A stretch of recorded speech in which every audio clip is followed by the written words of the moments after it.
ഞാൻ കുറച്ച് മുൻപായിട്ട് ഒരു വീഡിയോ ഇട്ടിട്ടുണ്ടായിരുന്നു മുട്ടപ്പത്തിരിയുടെ. അന്നേരം ഒരുപാട് കമൻറ്റ് വന്നിട്ടുണ്ടായിരുന്നു ഇത് ഓട്ടടയാണെന്ന് പറഞ്ഞിട്ട്. എന്നാൽ സെയിം തന്നെ കുറേ പേര് ഇത് ഓട്ടടയല്ല മുട്ടപ്പത്തിരി തന്നെയാണെന്നും പറഞ്ഞിട്ടും കമൻറ്റ് ഇട്ടിട്ടുണ്ടായിരുന്നു കേട്ടോ. പക്ഷെ ഞങ്ങൾ മലപ്പുറംകാർക്ക് ഇതാണ് ഓട്ടട. നമ്മൾ ഓട്ടടയിൽ ഇതുപോലെ മുട്ട ചേർക്കാറില്ല. അതുപോലെ തന്നെ ഈ ഒരു ഓട്ടടയിൽ നമ്മൾ വെളിച്ചെണ്ണയും ചേർത്തിട്ടല്ല കേട്ടോ ചുട്ടെടുക്കുന്നത്. അതുമാത്രമല്ല നമ്മളിത് അരിപ്പൊടി വെച്ചിട്ടാണ് ചെയ്തെടുക്കുന്നത്. എങ്ങനെയാണ് ചെയ്യുന്നത് നോക്കാം അല്ലേ. ഞാനിവിടെ 2 കപ്പ് അരിപ്പൊടിയാണ് എടുത്തേക്കുന്നത്. ഈ ഒരു അരിപ്പൊടി എന്ന് പറഞ്ഞാൽ നമ്മൾ കഴുകിയിട്ട് കുതിർത്ത് പൊടിച്ചതിന് ശേഷം വറുത്തെടുക്കുന്ന പൊടിയാണ് കേട്ടോ. ഇനി നമ്മളിതിലേക്ക് ആവശ്യത്തിനുള്ള ഉപ്പ് ചേർത്ത് കൊടുക്കാം. പിന്നെ നമുക്ക് വേണ്ടത് ചെറിയൊരു ചൂടുവെള്ളമാണ്. ഞാനിവിടെ വെള്ളം ചൂടാവാനായിട്ട് വെച്ചിട്ടുണ്ടായിരുന്നു. ഇതിപ്പോൾ ഞാൻ ഏകദേശം ഒരു 4.5 കപ്പോളം വെള്ളം എടുത്തിട്ടുണ്ടായിരുന്നു. ഈ ഒരു വെള്ളം നമ്മൾ ഏകദേശം 2 മിനിറ്റ് ആവുന്നൊരു സമയം, ആ ഒരു സമയം മാത്രം മതി കേട്ടോ. അത്രയും സമയത്തിൻ്റെ ഉള്ളിൽ ഈ വരുന്നൊരു ചൂടുണ്ടല്ലോ, ആ ഒരു ചൂടാണ് നമ്മൾ ഇതിലേക്ക് ഒഴിക്കുന്നത് കേട്ടോ.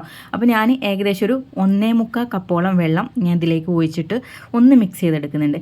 ഇതെന്തിനാ ഇങ്ങനെ ചെയ്യുന്നതെന്ന് വെച്ചാൽ നമ്മൾ നല്ല ചൂടുള്ള വെള്ളം മാത്രം ഒഴിച്ചിട്ട് നമ്മൾ ചെയ്യുകയാണെങ്കിൽ ഒരുമാതിരി പശ പോലെ ആയിരിക്കും ഉണ്ടാവുക. അപ്പം നമ്മൾ ആദ്യം എന്താ ചെയ്യുന്നത്, ഇതുപോലെ ചെറിയ ചൂടിൽ ഇതൊന്ന് ആദ്യം കുഴച്ച് വെക്കും.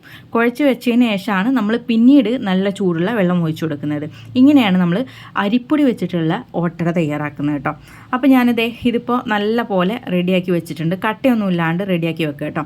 അതിന് ശേഷം നമ്മൾ ആ സെയിം വെള്ളം തന്നെ വീണ്ടും ഒന്ന് ചൂടാവാൻ വേണ്ടി വെച്ചിട്ടുണ്ട്. അതായത് നമ്മൾ ഇതിൽ നിന്ന് ഏകദേശം ഒരു 1.25 കപ്പ് വെള്ളം ഇതിലേക്ക് ഒഴിച്ചിട്ടുണ്ട്. ഇനി നമ്മൾ നല്ല പോലെ തിളച്ച വെള്ളം, ഇപ്പോൾ കണ്ടല്ലോ നല്ല പോലെ വെട്ടി തിളക്കുന്നുണ്ട് വെള്ളം. ആ വെട്ടി തിളച്ച വെള്ളമാണ് ഇനി നമ്മൾ ഇതിലേക്ക് ചേർത്ത് കൊടുക്കുന്നത്.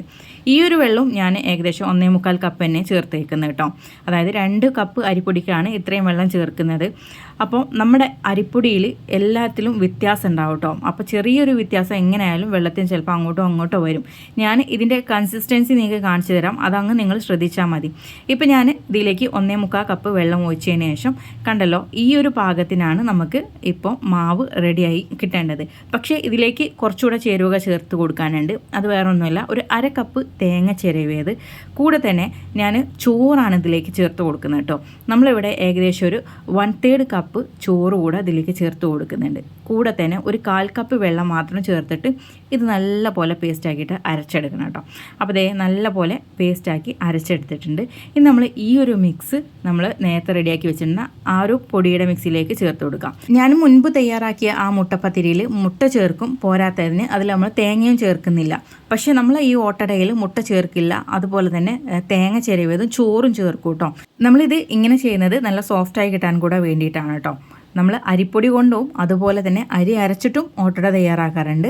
പക്ഷേ ഏറ്റവും ഈസി ഈ രീതിയിൽ ചെയ്തെടുക്കുന്നതാണ്. ഇങ്ങനെ ആകുമ്പോൾ നമുക്ക് അരി കുതിർക്കുക അരക്കുക വേണ്ട ആവശ്യം വരുന്നില്ല. കുറച്ച് ചൂടുവെള്ളം വെച്ചിട്ട് നമുക്കങ്ങ് മിക്സ് ചെയ്തെടുത്താൽ മാത്രം മതി. ഇനി നമുക്കിത് എങ്ങനെയാണ് ചുട്ടെടുക്കുന്നത് നോക്കാം. ഓരോ തവണ നമ്മൾ ഓട്ടട ചുടുമ്പോഴും ആ ചട്ടി വൃത്തിയാക്കിയിട്ട് എടുക്കണം കേട്ടോ.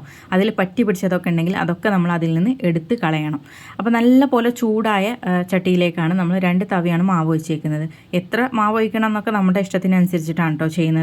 ചിലർക്ക് ചെറിയ ഓട്ടടയായിരിക്കും ഇഷ്ടം, ചിലർക്ക് വലിയ ടൈപ്പ് ഓട്ടടയായിരിക്കും ഇഷ്ടം. ഞാൻ ഇപ്പോൾ ഈ ഒരു സൈസിലാണ് ചുട്ടെടുക്കുന്നത്.